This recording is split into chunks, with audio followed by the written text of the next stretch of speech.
YouTube, it's Michelle Nicole. I'm making this video to talk about dating and divorcing a narcissist, my truth. And I say my truth because this is my experience. I'm not saying that every person is a narcissist. You know, I'm not saying that every, person that gets a divorce is a narcissist. There's plenty of videos on YouTube that talk about, narcissistic personalities and traits and things like that. I'm not going to get into that. I'm also not going to name my spouse. I'm not making this video to bash my spouse. I'm merely sharing my truth, okay? So, dating a narcissist. For me, I did not realize I was dating a narcissist. I did not realize I was engaged to one, marrying one, or divorcing one until very early on in the divorce. So when we were dating, it started out, he was just so perfect, y'all. I had dated and, lived with a guy, and he cheated. It was a lot going on, a lot of drama. So when I decided that I was ready to date again, I decided I wanted to date someone very different from my normal type of guy. I picked someone that was not my type physically. I picked someone that I solely liked his personality. Was not physically attracted to him, but I loved his personality. He was just so fun. He talked. We could just stay up talking. We could take road trips together. We just had a good time just hanging out, kicking it. He was a friend. He was my friend. And I loved that. So we dated for about 8 months, and then I got a job in the state that he lived in, and I moved to him. Initially, he said, when you come here, you won't have to pay any bills, which I'm like, well, girl, I'm about to be making more money than where I was. And then he owns his own home and I don't have to pay no bills. Side note, women, make sure you're paying a bill wherever you live. It's all good and great and it sounds cute when he's like, I'm going to take care of you, blah, blah, blah, blah, blah. But as a woman that is now on the opposite end of that, where a man told her, I'm going to take care of you, and then threw her out like garbage, and I'll get to that in the story, but whatever. Threw her out like garbage. You need your own when it comes to any relationship. And if no one has ever told you that, you need your own. So make sure if you're not paying a bill, pay yourself. Put some money away for a rainy day, because if that rainy day comes, it's a daggone hurricane, thunderstorm, category 5, okay? You need to be able to get yourself, your kids, your family, whomever, away from that person. You need to have that. So pay a bill. It don't have to be no expensive bill. It could be your gas bill, the cable bill, your phone bill, whatever. Pay a bill. If you can get it in your name, get it in your name. But pay something. Don't give them cash. Make a record of that. And pay yourself. Put some money away. Save for a rainy day, because it can happen. I'm not saying it will happen, but it could happen. So put some change aside for yourself. Back to my story. So in the beginning, fabulous. Moved in together, horrible. Horrible. I moved in December. By February, I was ready to go. But I got myself into a situation where I hadn't been paying myself, so I didn't have any money. I just started a new job. I didn't know anyone in the state. Oh, and I was pregnant. Found out I was pregnant in February. So where am I going to go? My family believes that this person is perfect. He's awesome. He's great with them. They've only seen him be great with me. How could it be bad? What is bad about it? What is bad about dating a narcissist is it's always about them. And it may not be the most overt examples of it. It can be like subtle things, like they only want to do things that they want to do.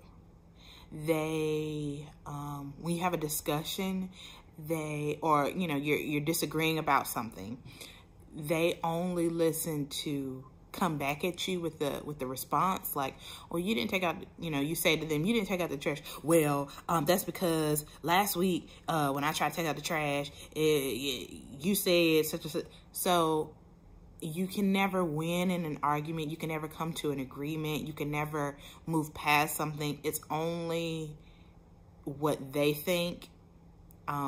There's no compromise with a narcissist a lot of times. But things like that, I was kind of willing to move past because, as a woman, when you get in a relationship sometimes and you've decided that this is the person you're going to be with, you have to make some concessions. My mom always used to tell me,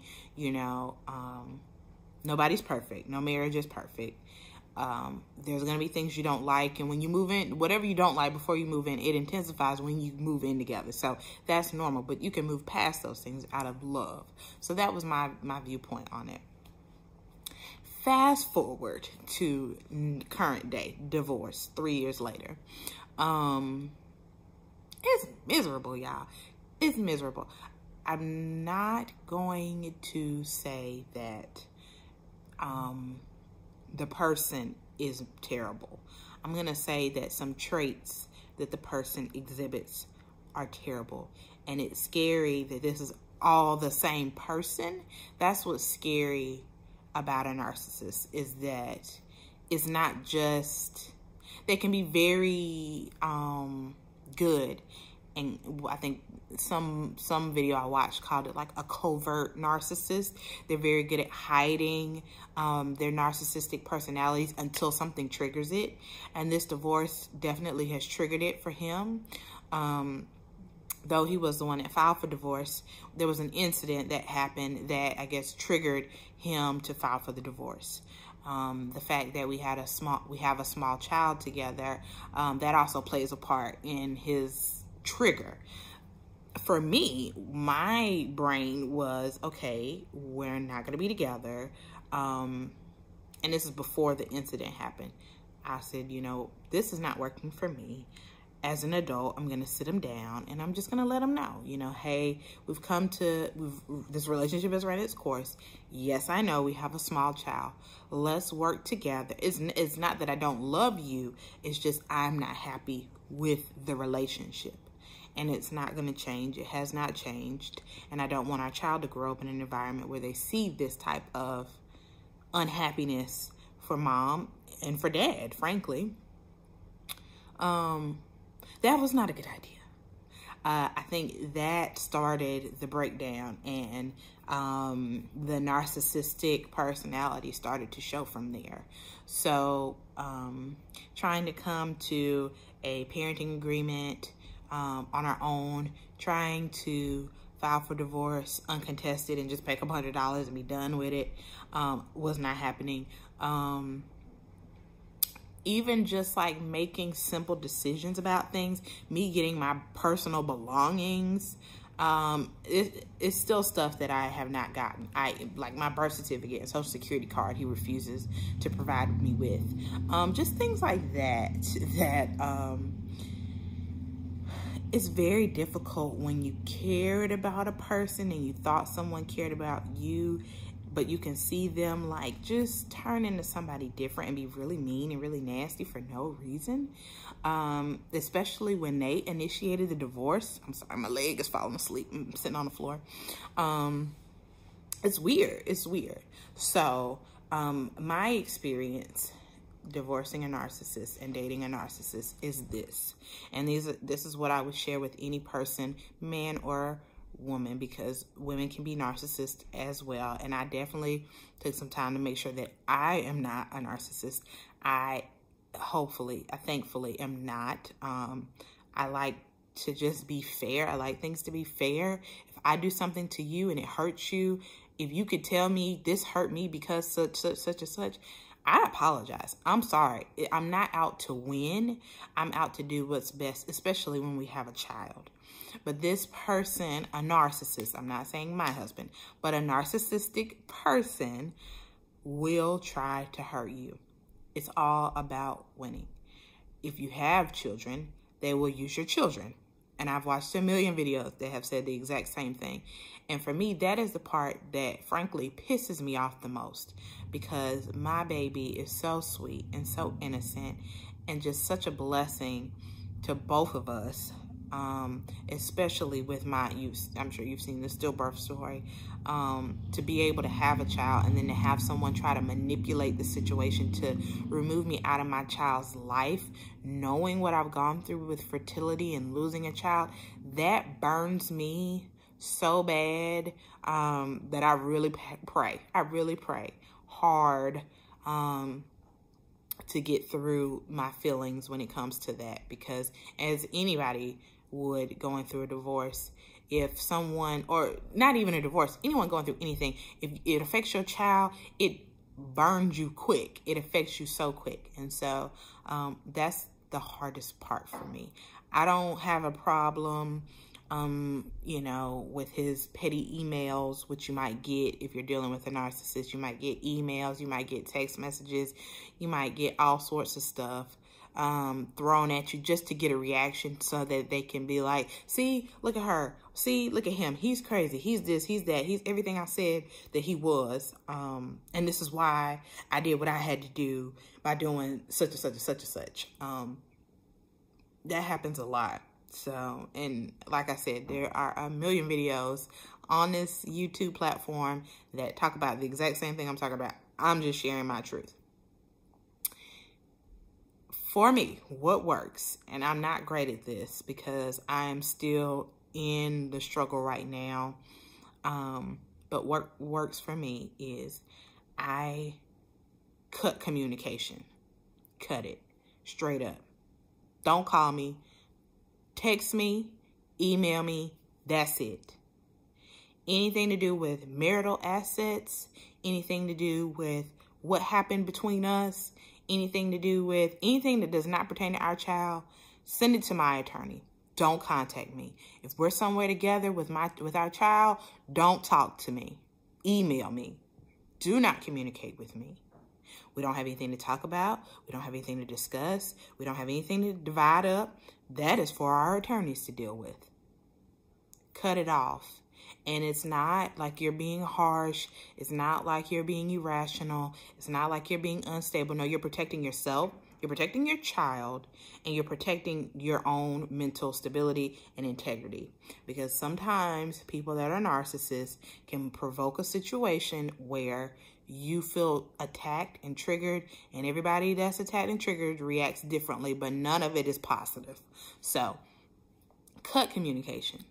Cut it. Hard and cold. Cut it. If they send you a text, I need money for this bill at the house because you left, blah, blah, blah, blah, blah. Thank you for this information. Please contact my attorney. Or please have your attorney contact my attorney in regards to anything pertaining to blah, blah, blah, or whatever the bill was. Cut it. Second thing I will say is, if it pertains to your child, if you have children, first of all, if you don't have no children, you ain't got nothing to talk about. Don't talk to them. Ain't nothing to talk about. You've decided to file for divorce. He's decided to file for divorce. What is there to talk about? Who gonna feed the dog? Like, cut it off. Cut it off. Let the attorney, who I'm sure you'll have to pay for if you're dealing with a narcissist, you're paying the money, let them deal with those sorts of things. When you get to court, bring it up. Let the judge decide and leave it at that. There is no, amicable break apart. We can still be friends with a narcissist. It does not happen. It does not happen.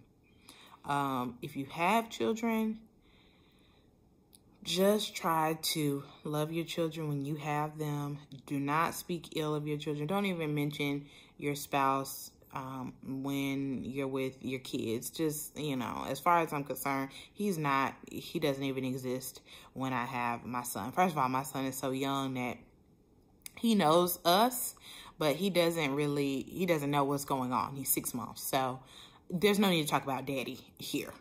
We talk about mommy and son time. We talk about grandma and grandpa. We talk about, aunties, cousins, whatever. But we don't talk about daddy here. There's no need to. He doesn't understand. When he asks, I will answer. But that's it. But again, even when it comes to talking about your children, keep conversation to a minimum. What I encounter a lot, and I still struggle with, and I can be honest with y'all about, is when my spouse makes comments in emails like accusatory or nasty, or well, you didn't do such and such and such, so that's why I didn't do such and such and such. And then I want to come back, you know, like, wait a minute, that's not what happened. What actually happened was you didn't do such and such and such, and so that's why I did such and such and such. It's not worth it. It's not worth it. It's hard because I'm the type of person that I've gotta say something back. I gotta say something. I can't just let you think that you won. But really, by responding, I'm letting him win, because that's all he wants. He wants to like get me rattled and see that I'm rattled. And he knows me well enough to know if I say this, that's gonna rattle her. So I'm gonna say it, and then she's gonna get rattled, and then I get to sit back and be like, yep, see, I told you. I told you she was gonna respond. I told you such. That's what I deal with. So if it's not urgent, if it's not imperative for your child, if it's not something that you are the only person that can answer for them, there's a lot of emails that I get from my son's dad that I say, okay, thank you for your time and patience. Or, okay, thank you for this information. He could be going off on me like, I don't appreciate that you did this, and this, and how dare you do such and such, or whatever. Okay, thank you for this information. Done. Now, over here on the other side of the phone, I might be like this, and I might even type it all the way out and then go back and delete. And okay, thank you for your time and patience. Okay, thank you for this information. I don't do that as much anymore because I'm afraid I might hit send one day and then mess up the whole thing. But I don't engage. I don't give him, and I would suggest don't give him or her that satisfaction, because that is exactly what they're trying to get out of you. So when you are taking that time to give them that energy, they're just absorbing your energy, you know, and it's pulling from you. You could be having a great day, you know, you dropped your child off, and then, you know, out of nowhere, you get an email from this person like, well, you didn't do such, or I would prefer we did this, and this, and if you don't want to do it, then I'll go to court, and blah, blah, blah. And I was like, wait a minute. Why can't we just have a calm conversation and come to an agreement? Why does it have to be, you know, bumping heads? Like, I really don't care enough about you to want to argue with you, you know? I just care about my son. I just want to, you know, establish a good enough relationship to be able to parent our son to the best of our ability for the betterment of Miles, our child, not for you. But that's not always the case. I don't know that that's the case with a narcissist. So the two tips I would say is cut the communication. Cut the communication. Cut it.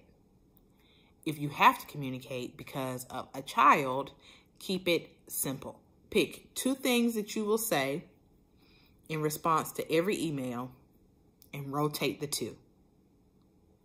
If it's not a question that requires an answer, pick 2 things you'll say. Okay, thank you. Thank you for this information, and rotate the 2. And that's all they get. Just so they can say, you can say, I responded to every email when you go to court. I never ignored his email communications, and I've responded to every one of them. And you were never aggressive. You were never combative. Nothing you said could be misconstrued as you being whatever, non-compliant, or, you know, not wanting to be communicative with your ex or whatever as it pertains to your child, whatever the case may be. He or she cannot never say that. If you pick 2 things, you stick to those 2 things, you do not deviate, you answer the question, You call it a day, and that's it. If your children are old enough, then you may not even need to deal with that. But because we have a very small child and we have to talk about everything, food, when he introduced food, what type of food, if he has allergies, what he doesn't have allergies to, who's going to this appointment, who's doing this, who's doing that. There's a lot. So find 2 statements that you would like to use. Rotate those 2 statements. Do not engage in the craziness. Yes, some things I do feel that you need to defend yourself. But if you are an emotional person, if you cannot type an email, and I would say type an email, if you cannot type an email that does not sound more emotion driven, and you can't just state the facts. If there's facts to support what you're saying and they have emotion with them, that's one thing. But if it's all emotion, well, you never did this when we were in a relationship and now you want to do this, that is not a fact. That's an emotion. That's you feel that you are being left out, or you feel you're being whatever because they didn't do this when y'all were together and now they want to do it. That's not a fact. That's not a fact. The fact is, on August 10th, I asked you about this and you didn't say anything about it. You were indifferent. Now, fast forward a month later and you have you want me to do this, this, and this. How can we come to an agreement on this when I ask you about something a month in advance and I don't get a response? Can we think through a way to be able to co-parent this together or figure this out better or whatever? Whatever it is. But find a way to remove all the emotion. Type it out. Pray about it. You don't have to respond right away. If it was urgent, they'll call you. You don't have to respond right away. Take your time. Breathe through it. Read it a couple times. Have somebody else read it. Don't tell them what they're reading. Have somebody else read it. Don't tell them the situation because then they get emotional. Just have them proofread it. And then send that bad boy. Or if you're that worried about it, don't send anything. Don't. It's always easier to defend why you did not respond than to backtrack and explain why you did. So, if you don't think you can do it, don't say nothing. You got nothing nice to say, don't say anything at all. But you guys, that is my video on dating and divorcing a narcissist. Pay attention to the signs. If, you can't win an argument with someone, you can't even have a discussion without it turning into what you did wrong, or them wanting to apologize to you, or them getting really upset and trying to turn everything on you, that might be a sign to end a relationship. It might be, because again, anything you don't like about someone, it tends to intensify when you live with them. So if their feet stink when they come over your house, but, oh, they cute otherwise, it ain't so cute when you sleeping in the bed beside it every night. And then their breath stink too, and then they, whatever. But anyway, y'all, I keep going on this video. Have a good night. This is my second video of the night. Thank y'all for watching. Bye-bye.